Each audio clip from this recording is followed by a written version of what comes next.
but it is not from them that there came a single glimpse of forbidden aeons, which chills me when I think of it and maddens me.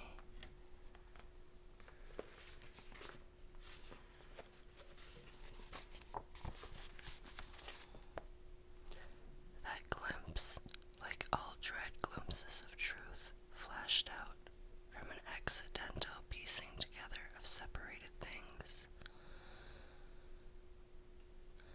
I hope no one else will accomplish this piecing out. Certainly, if I live, I shall never knowingly supply a link in so hideous a chain. I think that the professor, too, intended to keep silent regarding the part he knew, and that he would have destroyed his notes had not sudden death seized him. My knowledge of the thing began in the winter of 1926 with the death of my granduncle George Gamel Angel, Professor Emeritus of Semitic Languages in Brown University. Professor Engel was widely known as an authority on ancient inscriptions, and had frequently been resorted to by the heads of prominent museums, so that his passing at the age of 92 may be recalled by many. Local interest was intensified by the obscurity of the cause of death. The professor had been stricken while returning from the Newport boat, falling suddenly, as witnesses said, after having been jostled by a nautical-looking Negro who had come from one of the queer dark courts, which formed a shortcut from the waterfront to the deceased home in William Street. Physicians were unable to find any visible disorder, but concluded after perplexed debate that some obscure lesion of the heart, induced by the brisk ascent of a steep hill for an elderly man, was responsible for the end. At the time, I saw no reason to dissent from the dictum, but latterly I am inclined to wonder, and more than wonder. As my granduncle's heir and executor, for he died a childless widower, I was expected to go over his papers with some thoroughness, and for that purpose moved his entire set of files and boxes to my quarters in Boston. Much of the material which I correlated will later be published by the American Archaeological Society, but there was one box which I found exceedingly puzzling. It had been locked, and I did not find a key till it occurred to me to examine the personal ring which the professor carried always in his pocket. Then indeed I succeeded in opening it, but when I did, so seemed only to be confronted by a greater locked barrier. What could be the meaning of the queer clay bas relief and the disjointed jottings, ramblings, and cuttings which I found? Had my uncle in his later years become credulous of the most superficial impostures?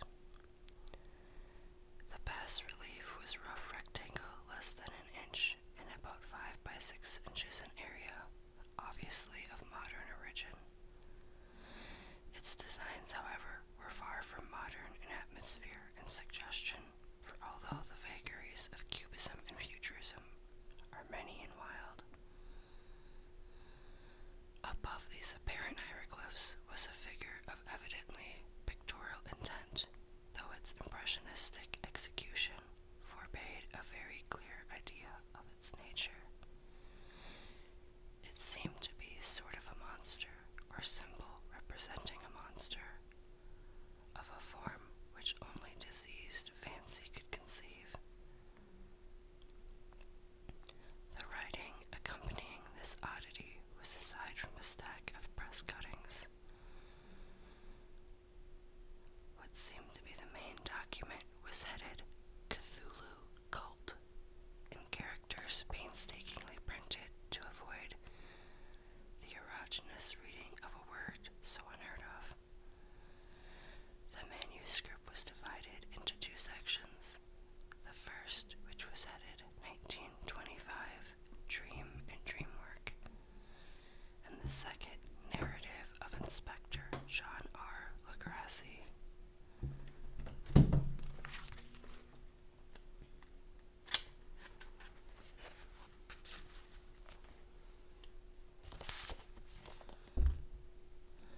The other manuscript papers were all brief notes, some of them accounts of the queer dreams of different persons, some of them citations from the theosophical books and magazines, and the rest comments on long-surviving secret societies and hidden cults.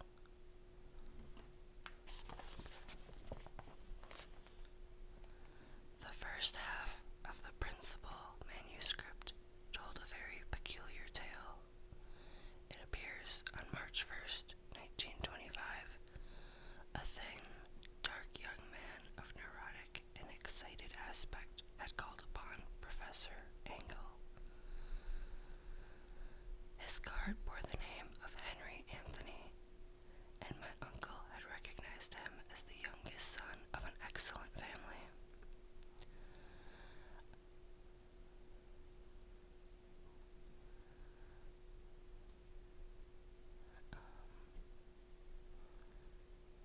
He was living alone at the Fleur d'Or-Liz building near the institution. Wilcox was a precious youth of known genius, but great eccentricity, and from childhood excited attention through the strange stories and odd dreams he was in the habit of relating. He called himself psychically hypersensitive.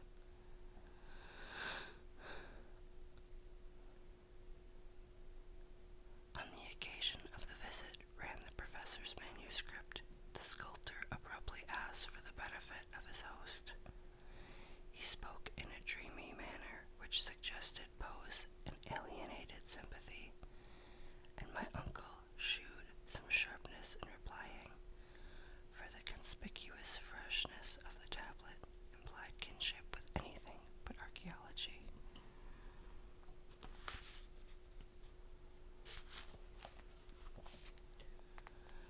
Young Wilcox, which impressioned my uncle enough to make him recall and record it, was a fantastical, poetic cast which must have typified his whole conversation.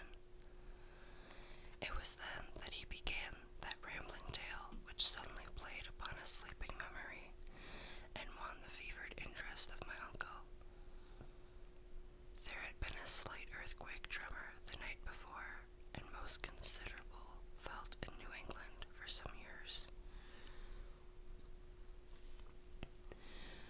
Wilcox's imagination had been keenly affected.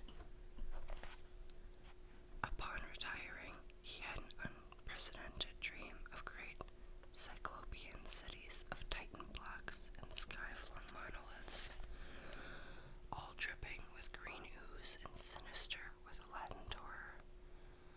Hieroglyphs had covered the walls and pillars, and from some undetermined point below had come a voice that was not a voice, a chaotic sensation which only fancy would transmute into sound, but which he attempted to render by the almost unpronounceable jumble of the letters Cthulhu. This verbal jumble was the key to the recollection which excited and disturbed Professor Engel. He questioned the sculptor with scientific minuteness and studied with almost frantic intensity. My uncle blamed his old age.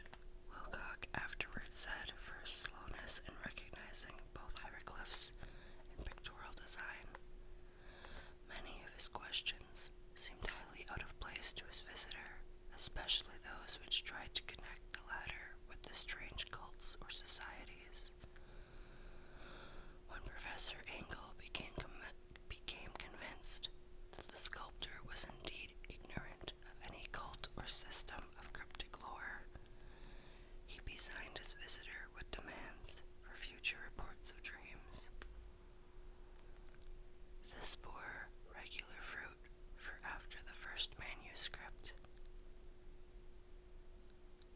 its daily calls of the young man, during which he related startling fragments of nocturnal imagery, whose burden was always some terrible cyclopean vista of dark, dripping stone.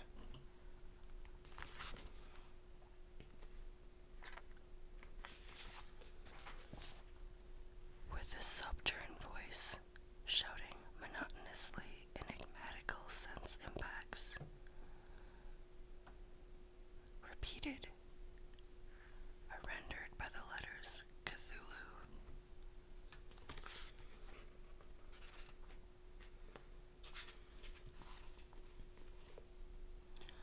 On March 23rd, the manuscript continued. Wilcox failed to appear, and inquiries of his quarters revealed he had been stricken with an obscure sort of fever and taken to the home of his family. He cried out in the night, arousing several other artists in the building, and had manifested since the only alternations of unconsciousness and delirium. My uncle at once telephoned the family, and from that time forward kept close watch of the case, calling often at the Thayer Street office of Dr. Toby, whom he learned to be in charge. The youth's verbal mind apparently was dwelling on strange things, and the doctor shuddered now and then as he spoke of them. They included not only a repetition of what he had formerly dreamed, but touched wildly at a gigantic thing, miles high, which walked or lumbered about. On April 2nd, at about 3 p.m., every trace of Wilcox's malady suddenly ceased. He sat upright in bed, astonished to find himself at home and completely ignorant of what had happened. Pronounced well by his physician, he returned to his quarters in 3 days. But Professor Engel was of no further assistance. All traces of strange dreaming had vanished with his recovery, and my uncle kept no record of his night thoughts after a week. Here, the first part of the manuscript ended, but references to certain of the scattered notes gave me much material for thought, so much, in fact, that only ingrained skepticism, then forming my philosophy, can account for my continued distrust of the artist. The notes in question were those descriptive of the dreams of various persons covering the same period as that in which young Wilcox had his strange visitations.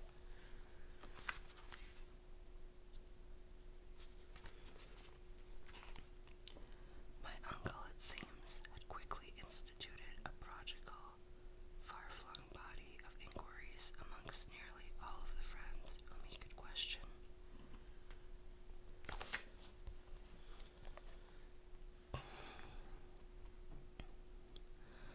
The reception of his request seems to have been varied, but he must, at the very least, have received more responses than an ordinary man could have handled.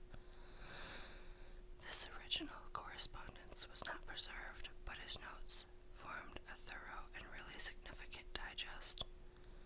Average people in society and business, New England's traditional salt of the earth, gave an almost completely negative result. Those scattered cases of uneasy but formless nocturnal impressions appear here and there. Scientific men were little more affected, though 4 cases of vague description suggest figurative glimpses of strange landscapes, and in one case there is mentioned a dread of something abnormal.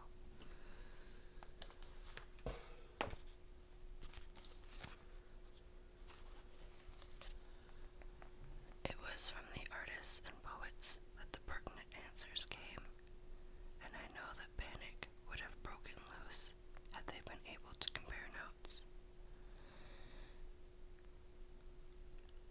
That is why I continue to feel that Wilcox, somehow consignant of the old data which my uncle had possessed, possessed had been imposing on the veteran scientist. These responses, from which Astides told a disturbing tale.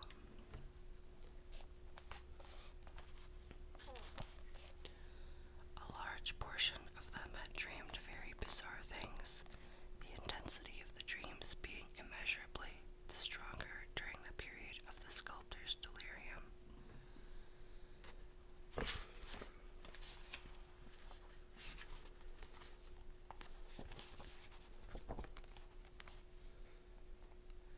Had my uncle referred to these cases by name instead of merely by number, I should have attempted some corroboration.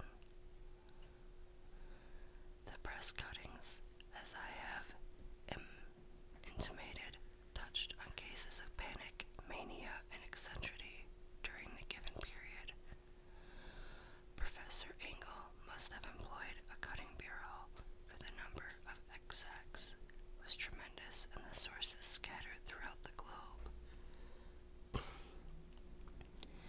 Here was a nocturnal suicide in London, where a lone sleeper had leapt from a window. Likewise, a rambling letter to the editor of a paper in South America, where a frantic deduces a dire future from visions he has seen.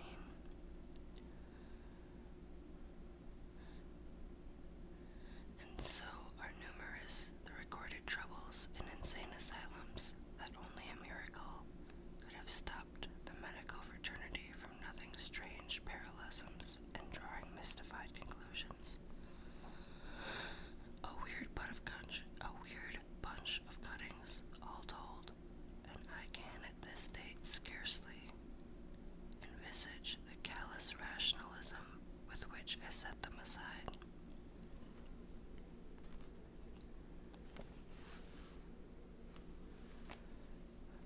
But I was then convinced that young Wilcox had known of the elder matters mentioned by the professor.